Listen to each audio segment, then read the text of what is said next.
through. What the heck?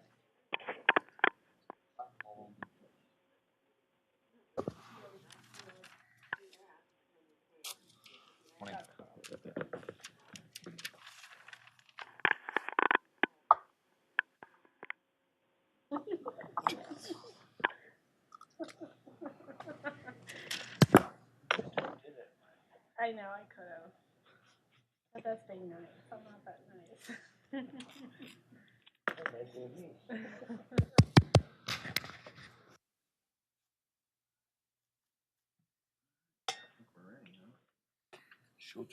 Room got quiet anyway.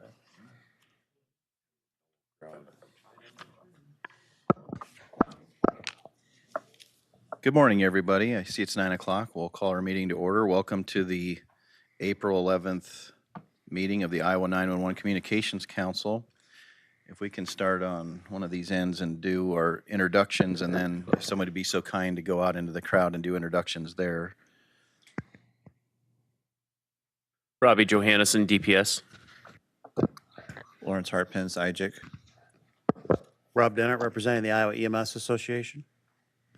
Mike Bryant, Iowa Professional Firefighters. Rob Rotter, representing Iowa State Sheriffs and Deputies Association. Jeff Anderson, Iowa Emergency Management Association. Tracy Bearden, Iowa NINA. George Griffith, Iowa Peace Officers Association. Blake DeRushi, Iowa Homeland Security and Emergency Management, 911 Program Manager. James Chambers, CenturyLink, representing Large Telecom. Jim Lundstedt, CISA. Mike Foster, FEMA. Connie Stuffelbeam, DPS. Holly Davidson, DPS. Stephen Rodriguez, Iowa Communications Network. Chris Myers on the SWIC. Brent Long, Polk County. Curtis Pion, Polk County. Brad Button, City of Des Moines. Crystal McIntyre, Warren County. Doug McCaslin, Warren County. Scott Rounds, Des Moines Police. Joel Martin, Utilities Board. Jamie Robinson, Mahaski EMA 911.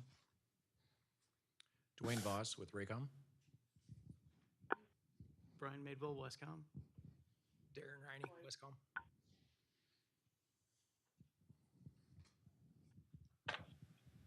Kara Sorrells, representing Iowa APCO. Diane Seifert, South Central Iowa.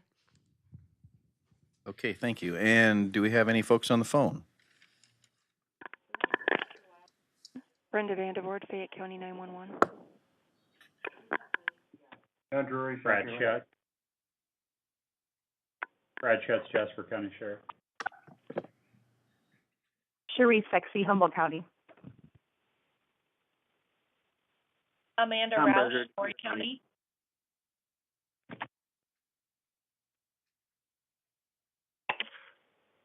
Cheryl Eckloff, Mahaska County.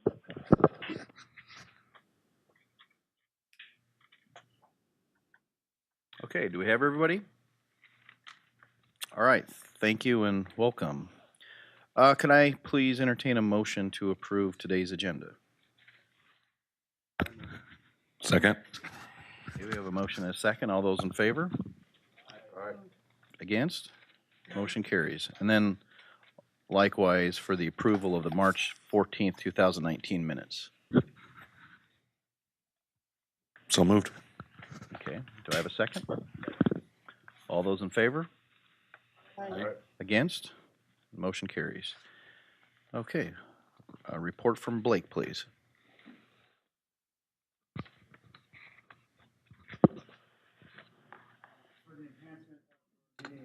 I remember today, so we'll get started. First off, happy 911 Education Month and Telecommunicator Week. Appreciate everyone's service. We'll be doing a press release, hopefully, in conjunction with Telecommunicator Week next week. So appreciate everyone and just wanted to make sure to acknowledge that. You throw the slides up there, Sean, I'd appreciate it.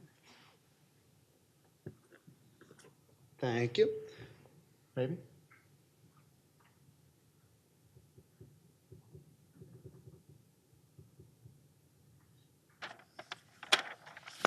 Is that not connected? Just a second.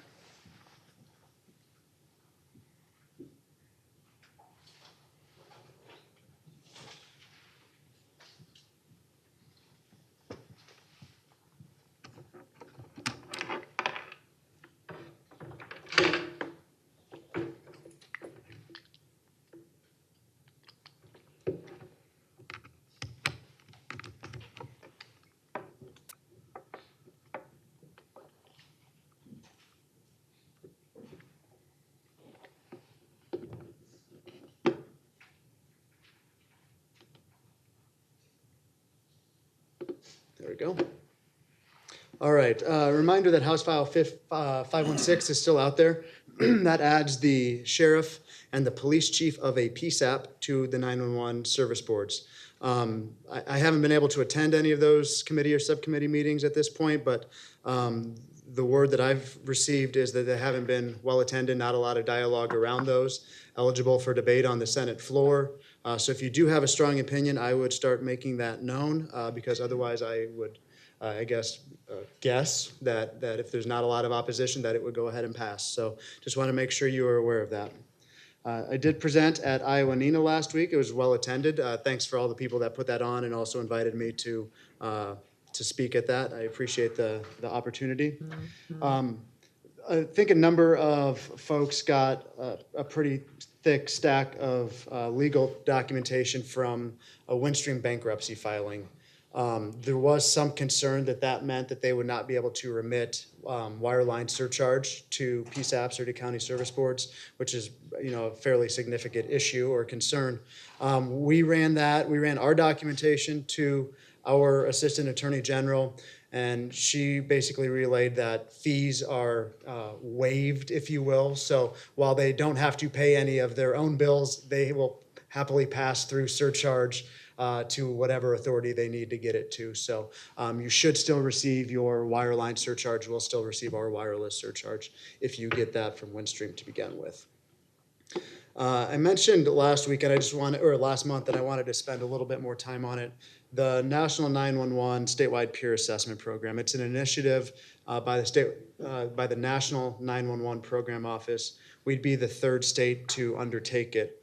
It basically is a measures against 87 different criteria on where we're at with our 911 program. And yes, that's really small, but it goes into statutory and regulatory, governance, functional and operational planning, standards, security, continuity of operations, human resources and training, evaluation, public education, and next-gen 911 maturity model. So a lot of those things I can pull myself, but there's a handful of them that I'm going to need more of local experience or expertise on. And I already actually sent that email out with some assignments, hoping to get some documentation and kind of an estimation of where we might be. They reiterated to me when we had our kickoff call that we're not supposed to pass this with flying colors. There's going to be some deficiencies. It's just not possible to be successful in all of these measurables.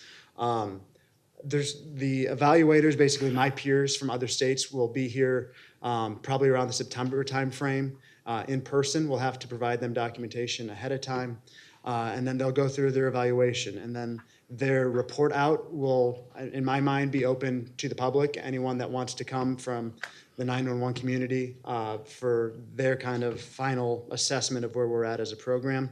And again, my intent would be to kind of use that as a strategic plan. If there's things we can improve on, that doesn't necessarily mean they have to be done at the state level.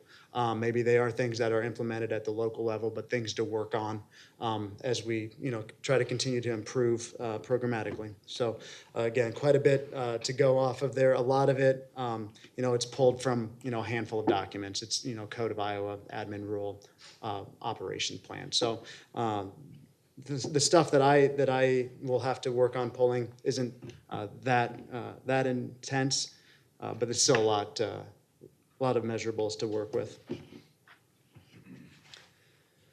Talked also last week or last month. I keep saying that last month, as well as I've talked to all of the regional supervisor groups at this point about the state taking on an alley contract. We're looking at trying to get that webinar scheduled, kind of an educational webinar for PSAPs for myself before we go any further. I haven't had a ton of roadblocks thrown up. There's definitely been some concerns, especially with those that have standalone alleys that have expressed hesitation or reservation about proceeding that way. So I want to make sure everyone has all the information that I have. So I'll be getting that information out hopefully in like I said, the next 2 weeks. Probably just be a one-time deal, but like normal, we'll record it and put it on our website for those that can't attend while it's live. So, and after that, I think we'll be in a much better position to make a decision or determine a course of action on how we want to do that. If we want to let it drop, fine. If we want to continue and sign some sort of contract, great. And then what does that contract look like? Is it statewide, or is it an opt-in, opt-out kind of thing? So after that webinar, I think we'll have a little kind of a decision point to make. Also want to bring your attention, the 2018 expenditure, PSAP expenditure collection forms were formally due March 31st, so that has come and gone. There are 2 outstanding forms, Chickasaw and Warren County. We did send certified letters to those service boards or PSAPs. So starting with the next surcharge checks, which happens to be this month, basically about April 20th, we'll have to start withholding 35% of that surcharge until we receive those forms.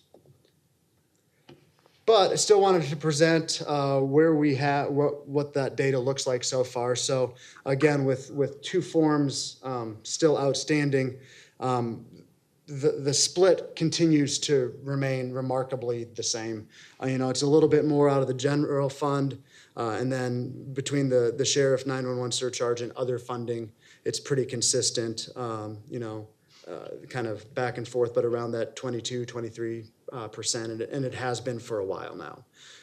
So again, with two PSAPs still outstanding, it's about $2 million less than in 2017 that we spent statewide on PSAPs. And another handy dandy chart shows you the entire span of time that we've done the data collection. So going back to 2013, the upper line in black there, that's the total. So that's why it kind of looks like it's sticking out, but that's the total, and you can kind of see how that's gone over time. And then, like I described, the general fund seems to be the higher portion of PSAP funding, and then the other 3 categories are kind of back and forth. And if you really want me to break this down, I haven't done this yet, but if you're really curious on how it breaks down into all of the categories, I can do that. That's a lot of work, so I haven't. But if you're curious about administrative or capital expenditures or operations on all of those subcategories, I can put together the same graphics.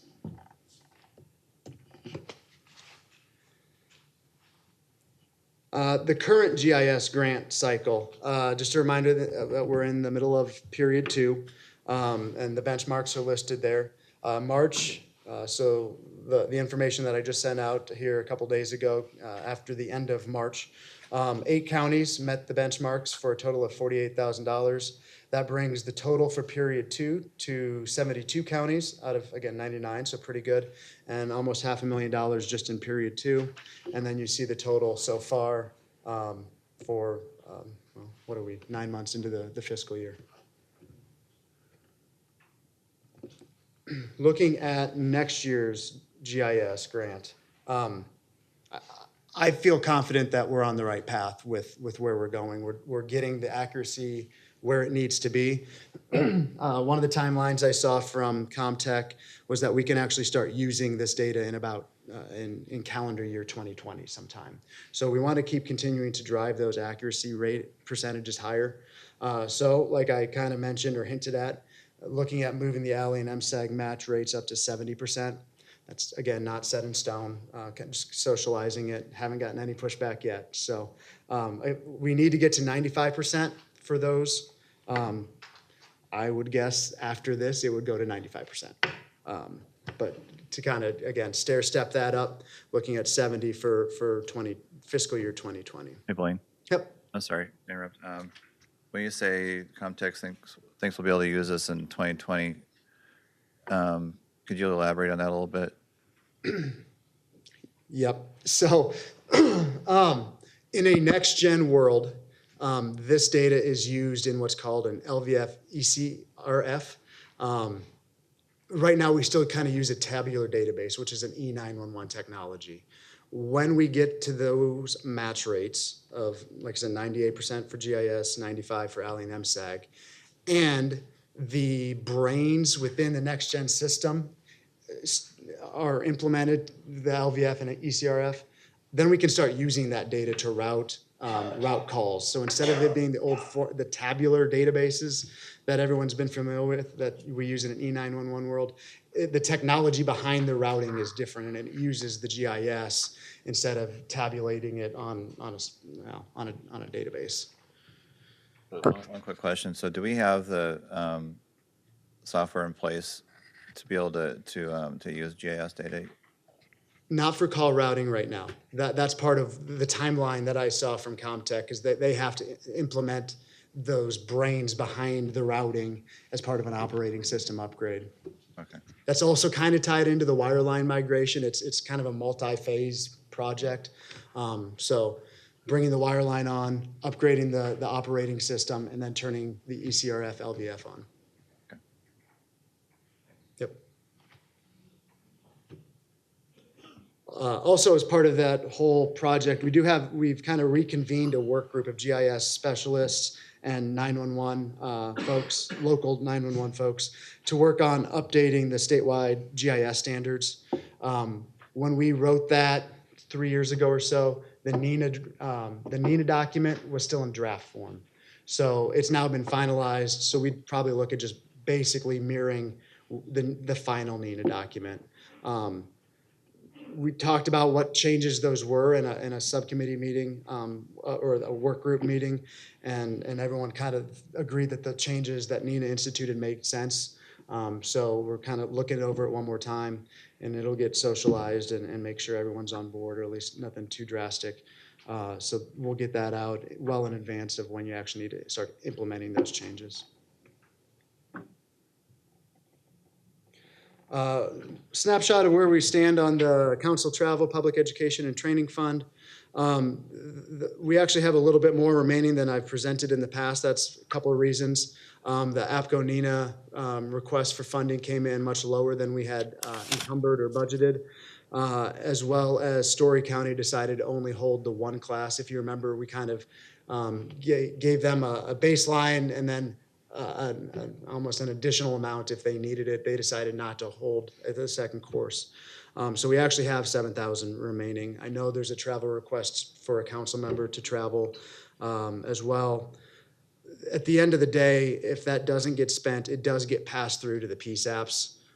So, if somebody has an idea for maybe public education, might not be a bad way to spend it. But at the end of the day, if there is money left in there, it's not like it goes anywhere other than back to the PSAPs. Any questions on that? Or any questions on anything?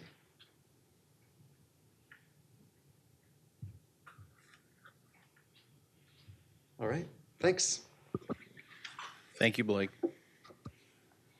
Okay, training funds request. I believe Kara does have a request she wants to bring to our attention. Actually, Mark Murphy wasn't able to be here today, but Mark would like to go to the APCO International Conference in Baltimore. It's August 11th through the 14th. I looked at the registration is $420 for the early bird rate. So imagine you request registration and then travel. Is that right, Blake? Yeah, and as I think about it, since that's in August, that's actually next fiscal year anyway. So it would come out of a full new whole set of 100,000 starting in July. But you can still approve it today. It would just be next year's funding. Okay, so we have a request from Mark Murphy. Is there any discussion about that? I'll make a motion to approve if there's no discussion. Okay, so we have a motion. Do I have a second? Second. All those in favor? Aye. Against? Motion passes. Okay, any technical advisories? Okay. Is there something? Sorry? No? Okay. Next up, Chris Myers. We did the legislative. Can I go back because the legislative changes? Can I just add one thing for on behalf of Iowa NENA, and then Kara can chime in for the Iowa APCO. But the 911 Saves Act has been a bill, identical bill, in the House and the Senate has been introduced. So Iowa NENA and I assume Iowa APCO would encourage your support for this bill. And if you could go to the webpage, if you want to email me or Blake, there's a link that you can actually communicate with your U.S. representatives and your senators to articulate the need for the support. And what this bill does is reclassifies dispatchers with one of the protective occupations instead of the administrative classifications. So we need your support. So if you could go and reach out to your representatives through this link. If you need the link, just reach out to one of your APCO NINA members or myself or Kara or Blake. Okay, thank you. Yes. Yes, Mike. Go ahead. Well, I have one legislative issue, and I don't know if you wanted me to do it in the C here or the E below. Go ahead. You know, so I don't know how many of you are familiar with the House Study Bill 165 that limits the revenue growth to 2%, which sounds really nice when we've been getting anywhere from 9 to 25% increases in our assessments. But the only three groups that I know of are the Farm Bureau, the League, Iowans for Prosperity, and some tax, another group. There's not anybody. There's not a county. There's not a city.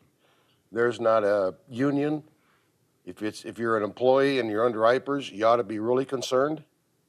If you're a budgeter, manager of money, you ought to be really concerned. And you ought to all be calling like 15 times a day to every representative on the committee and every representative that you have and be opposed to this. It's going to get crammed down our throats, I'll guarantee you. It's just what form it's going to come out. So if you're not familiar with HB 165, I would look it up today and get on it real quick. Thank you, Mike. Any other legislative issues? Okay. Chris.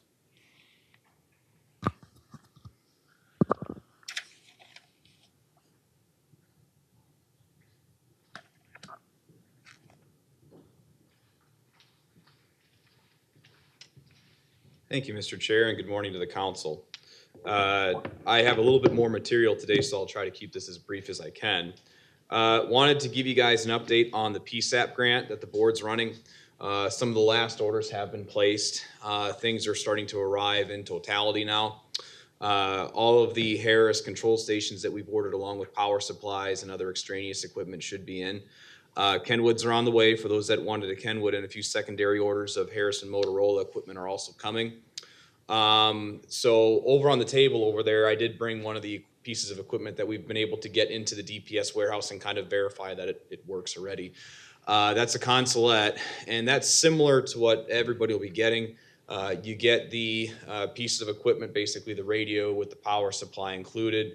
You'll have a rack mount kit, 100 feet of coax, and it's the thick Heliax, and an antenna that you'll be able to use to basically pull in an LMR signal.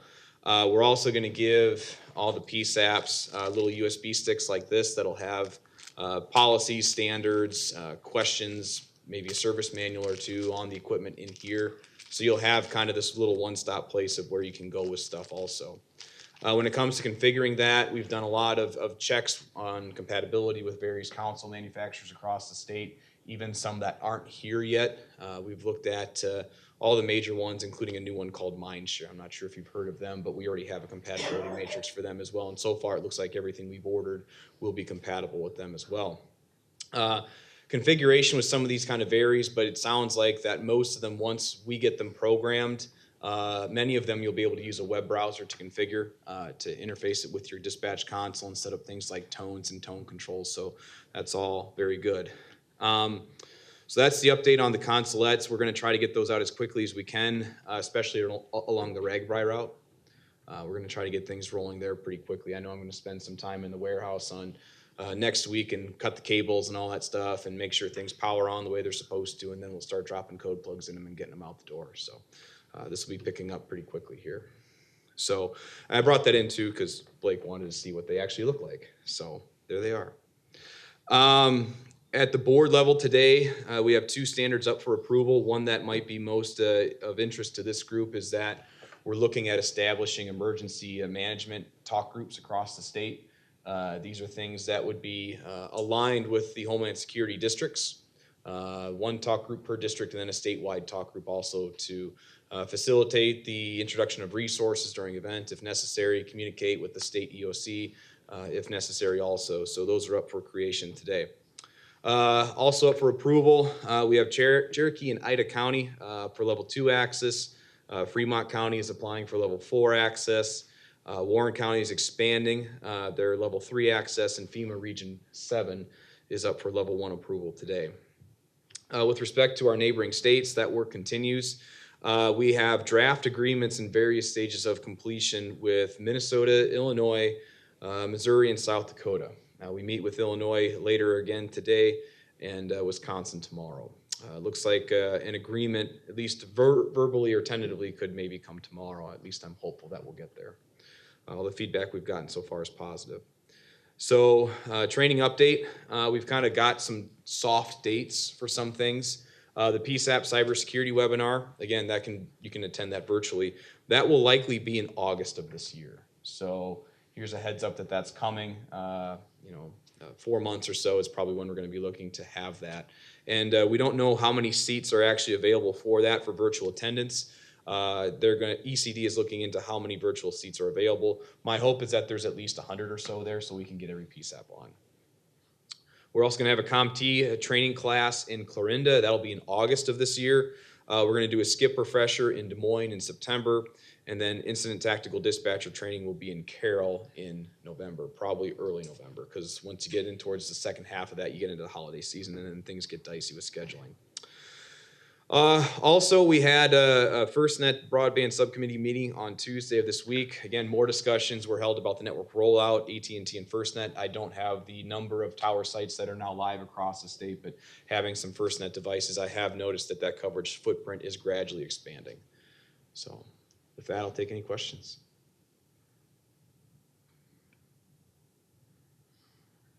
Okay. Thank you, Chris. Okay, next, we'd like to hear about cybersecurity and infrastructure security from Jim Lundstedt.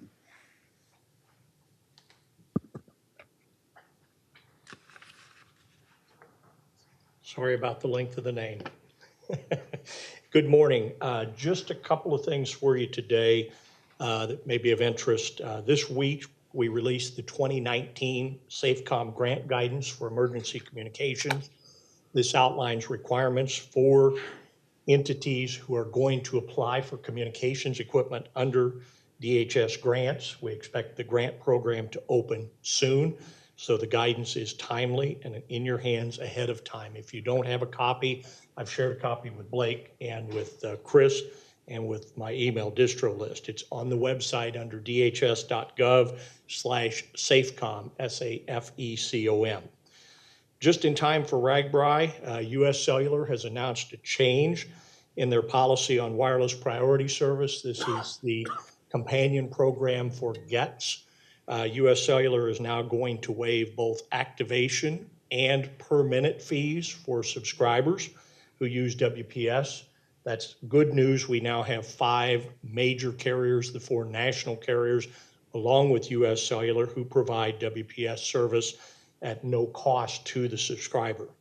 Last item I'll mention, and I have a couple of training things that are related to radio for the ISXB meeting. We just had the second DHS app that was accepted by FirstNet for their store, the eNIFOG. So both the eNIFOG and the eAuxFog are now certified by AT&T FirstNet. Those continue to be delivered through the Apple Store and the Google Play Store.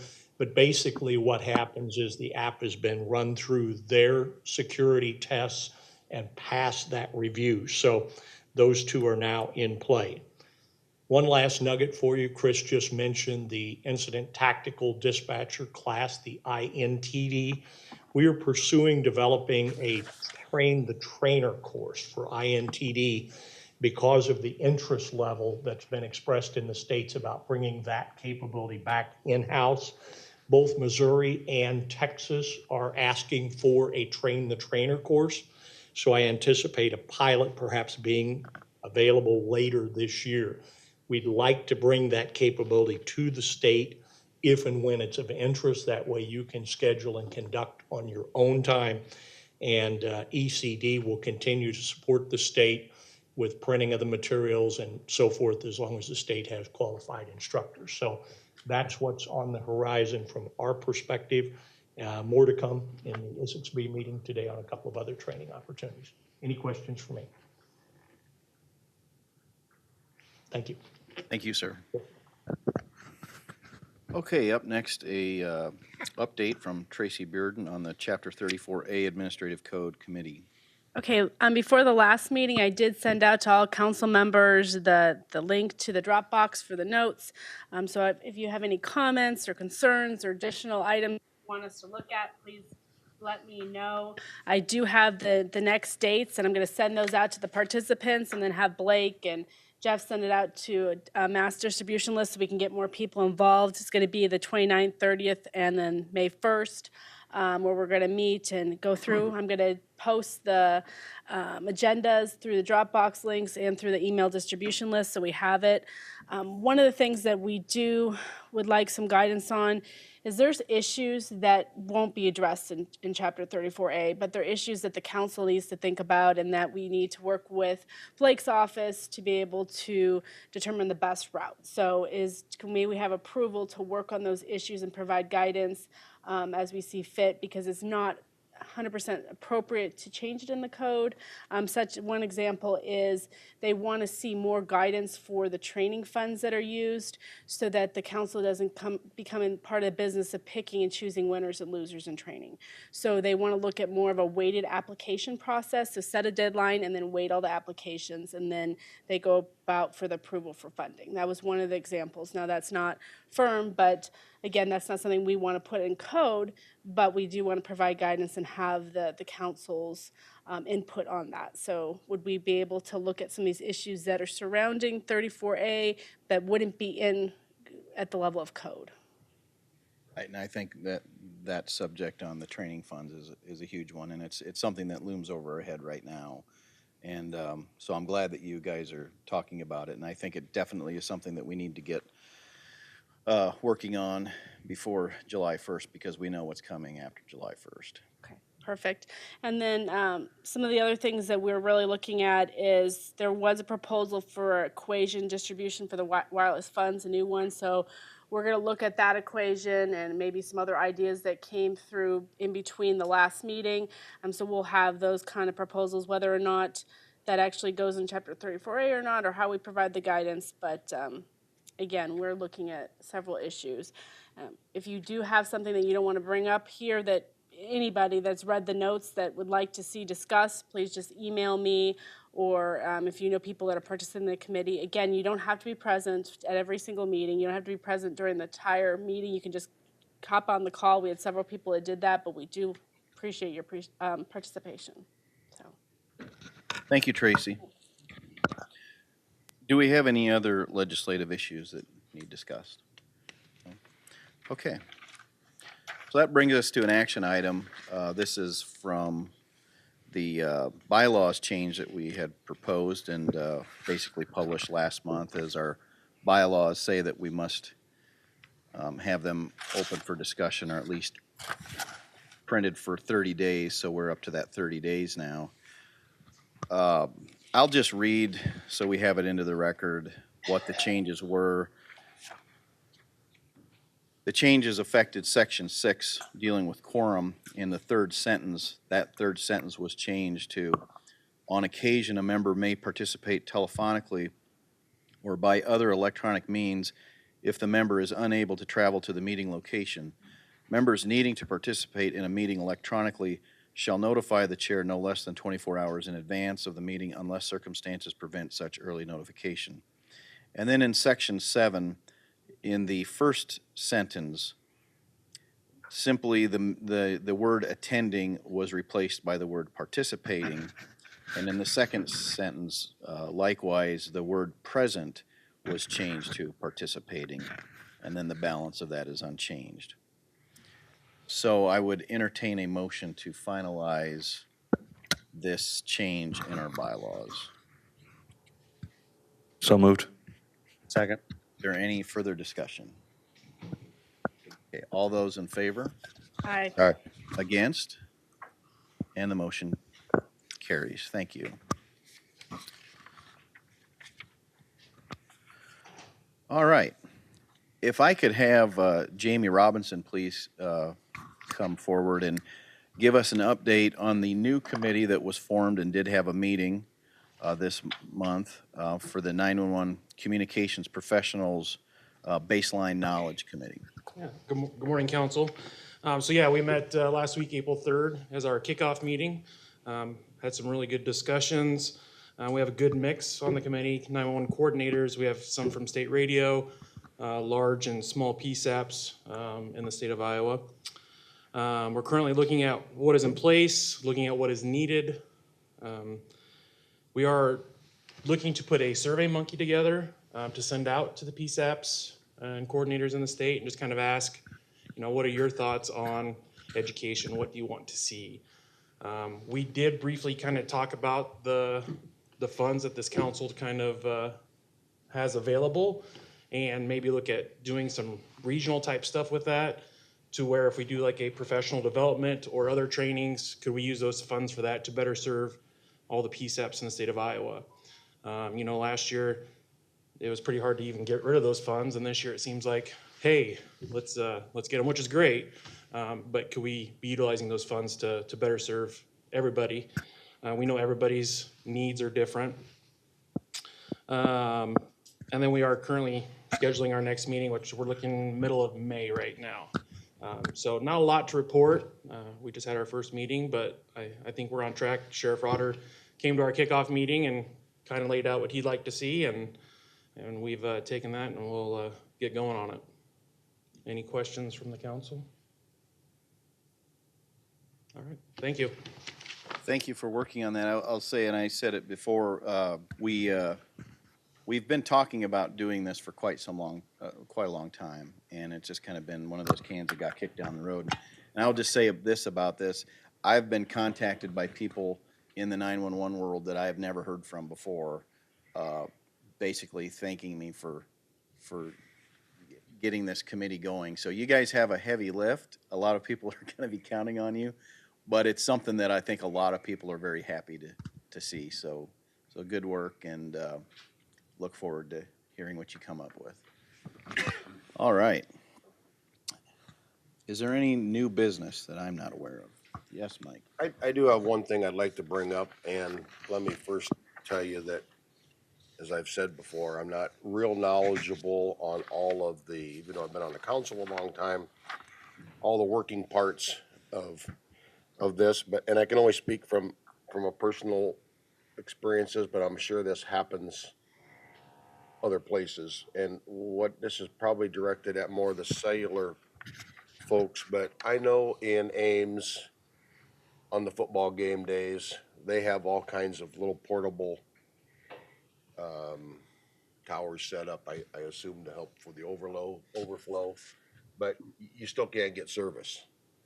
And I guess my concern is, and I know there's priorities that happen with the systems, but my concern is at some point we're going to get one of these stories that, somebody with only a phone couldn't get through to 911, or maybe they weren't trying 911, which would be a priority call, but they were trying to call somebody else on for help. And I don't know if there's any solutions or not to that. I mean, I have Verizon. I know it's not just Verizon there when you're sitting in the parking lot, or there's the portable tower like right over there, and you just can't even get service. So I don't know if there's a way to document this, make it an awareness thing, and I don't think there's a solution as far as getting people off of it, because everybody's on their cell phone. And you're talking specifically for the general public? Yeah. Because FirstNet could potentially take care of, or the Verizon Public Safety could potentially take care of like the responders, but you're talking the general public? Just the general public. I do know that text works in those situations. I tested it myself at Kinnick Stadium a couple years ago. Okay. But it was planned and coordinated. I didn't just didn't just shoot out the text On a whim. But you still have a good question about the general public actually calling 911 in those types of situations. Yeah.